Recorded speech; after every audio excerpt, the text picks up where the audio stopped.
In Washington, D.C., a woman goes to the local subway station while following a text message saying she'll find the answers she seeks under crossing 1114. However, when she arrives there, she finds nothing except her death because an incoming train kills her in seconds. Meanwhile in Thailand, American computer engineer Max is finishing his last job in the area. Afterward, he goes back to the hotel to get ready to return home, and he's surprised when he finds a package waiting for him with no sender. Inside he finds a very modern phone, but no clues about what he's supposed to do with it. Max decides to leave it for now and turns on the news, which is still discussing the matter of a controversial security funding bill that would authorize the NSA to upgrade its current surveillance technology worldwide. At that moment, a message from an unknown sender arrives on the new phone telling Max that the hotel will have a half-price rate this weekend only. When Max checks with reception, he gets confirmation that the promo is true, so he decides to stay 2 more days. At the same time in Russia, a bald man also receives a text message letting him know another phone has been detected.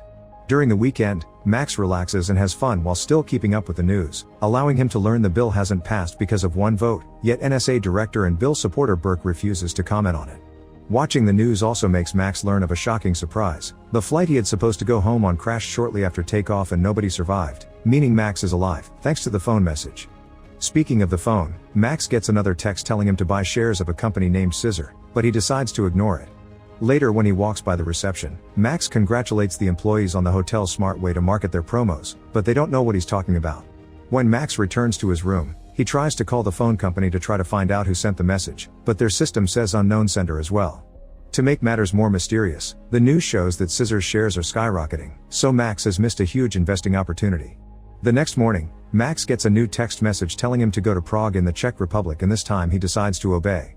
As soon as he arrives at the airport, a Russian cabbie named Yuri offers to drive him into town in his old car. He's very pushy and Max is hesitant, but he ends up accepting because Yuri offers a flat cheap rate. During the trip, Yuri's surprised to see Max's phone because that model isn't officially out yet and takes the chance to give him his card since working with gadgets is his part-time job. Once he's at the hotel, Max calls the courier company, but they aren't allowed to share information about sender since it's a matter of privacy. At that moment, he gets another message telling him to go to the casino and play slot machine 13, which will hit jackpot in 4 more spins. The machine is currently taken, but Max is so desperate not to miss another opportunity that he pays the current player €100 to take over it. The man leaves, thus Max gets to play next, and just as the text predicted, he wins the jackpot. Since the casino has security cameras everywhere, this whole exchange is noticed by the security team and leader John orders his men to keep an eye on Max. Next, Max gets a message to go to blackjack table 6, and he exchanges his prize for chips to bet it all as the text says, earning him another win. John notices Max looking at his phone while he plays, so he sends one of his security guards to tell Max that phones aren't allowed in the casino.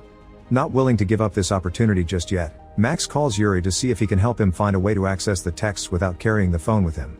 Yuri accepts to help, but it'll take a few hours, so Max returns to the hotel where he finds a couple arguing in the corridor. Camilla seems to want to get away from a crazy man and Max comes in her defense, which earns him a punch from the guy that knocks him out.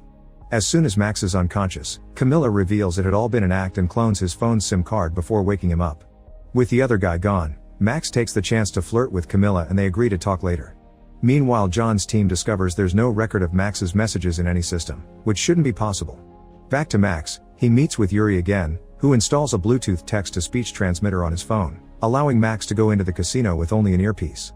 Yuri's also impressed by the anonymous texts since they're hiding the sender, and Max wonders if he can find out who sent them, but unfortunately that requires a level of hacking that Yuri can only do in Moscow, where he has all his advanced equipment and connections. Max returns to the casino and following the instructions in his ear, he manages to win again. Seeing this on the security cameras, John and his men go after him, chasing him through the building. Just when he's about to make it outside, Max is blocked by Special Agent Dave from the FBI, who arrests Max on the spot. John tries to stop him, claiming Max is their guy, but Dave doesn't listen and takes him away while reminding John he isn't an agent anymore. Moments later, Max is taken to an abandoned warehouse, where Dave interrogates him about the phone by threatening him with his gun. Max swears he doesn't know anything and Dave believes him, so he leaves him alone for a while. Afterward, John arrives at the same building, having used his resources to find out where Dave is hiding. Seeing as John won't leave without answers, Dave shares the information he has. They're investigating people receiving financial tips via text messages. All the recipients are American, but otherwise they seem random. The first one was an executive at a major credit bureau, the second was a realtor, and the third one was the woman from the subway station, who turns out to be an IT administrator at the Department of Defense. In fact, one of the messages asked her to shut down the firewalls to the Pentagon servers. The sender is always untrackable, and the receipts can't be interrogated because they all died in suspicious circumstances. They found Max in advance thanks to the FBI working with Burke's advanced spying system, which allowed them to intercept the texts. John and Dave agree to work together, and Max joins as well to avoid being sent to jail. Dave will keep the phone for the night, and Max mustn't leave the hotel for the sake of his own safety. The next day, John goes to see Mueller, the casino owner, who orders John to use as many resources as necessary to find the person behind those texts. Meanwhile, Dave calls Burke, who agrees to go live with his tracking system in 3 hours. At the hotel, Max is bored until he gets a call from Camilla, and they get a drink together at the hotel bar while bonding over personal anecdotes. Unfortunately, their little date is interrupted by John and Dave, who have come to pick up Max in order to start a plan. They've isolated the trace and now they need 3 messages for a lock, so Max will have to follow the instructions as usual until it's done. To achieve this, John gifts Max some extra chips to get him started. Max returns to the casino and bets it all, but this time, he loses and receives a message explaining this has been a warning. If he turns off the phone again, he'll be killed. This sounds like a disaster, but the texts are enough for Burke's men to track the location of the sender to Maryland, USA. However, as soon as Burke hears this, he orders everyone to shut all tracking systems down immediately and then calls Dave to abort the mission because the NSA's surveillance program known as Echelon seems to be involved. Dave follows the orders and informs Max and John that the reasons for the termination are classified, but John can guess Echelon is involved. At the NSA headquarters, Burke's going crazy wanting to know who has hacked into Echelon to send these texts, but the system doesn't show any unauthorized access. Sometime later, John informs Mueller that Dave left with the phone and his theory about Echelon, so Mueller orders him to keep an eye on Max. Since he's still alive, this mysterious organization may contact him again. In the evening, Max visits Camilla at her home, where they share their dreams for the future and spend the night together. The following morning, while Max is distracted, Camilla gets a phone call that reminds her to keep Max busy and inside the apartment. In the meantime, the phone gets a text with an address, so Burke orders Dave to send an agent pretending to be Max. Dave doesn't think they can trick the texter like this and he turns out to be right. When the agent reaches his destination, he's killed in a car crash caused by someone manipulating the stoplights. Back to Max, he's keeping himself busy by researching Echelon, which allows the NSA to intercept every phone call and email citizens send.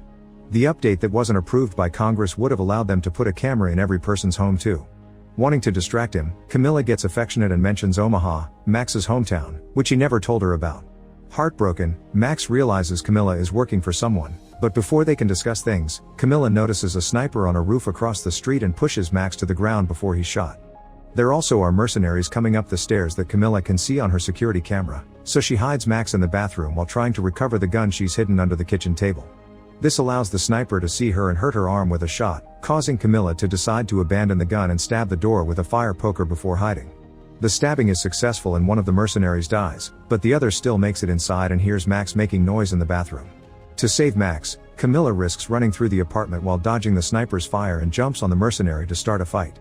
With one quick move, the mercenary manages to overpower Camilla, and Max helps her by stabbing the man's leg with a brush. This gives Camilla the chance to finally kill the guy, but the sniper escapes when he hears the police siren approaching. Suddenly someone else enters the bathroom. It's John, who has been working with Camilla all along. Since the apartment has been compromised, John takes Max away with him while on the street. Dave recovers the phone and finds a new message asking him to get Max or he'll be killed as well. Max leaves with John in his car, who informs him you can't just escape from the NSA so they should lay low. However, Max gets an idea. He wants to go to Moscow and see Yuri, who may have a way to analyze his SIM card.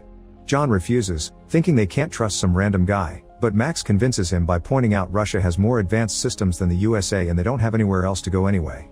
Fortunately, John has the cloned SIM card information Camilla acquired, and he can ask Mueller for safe traveling to Russia.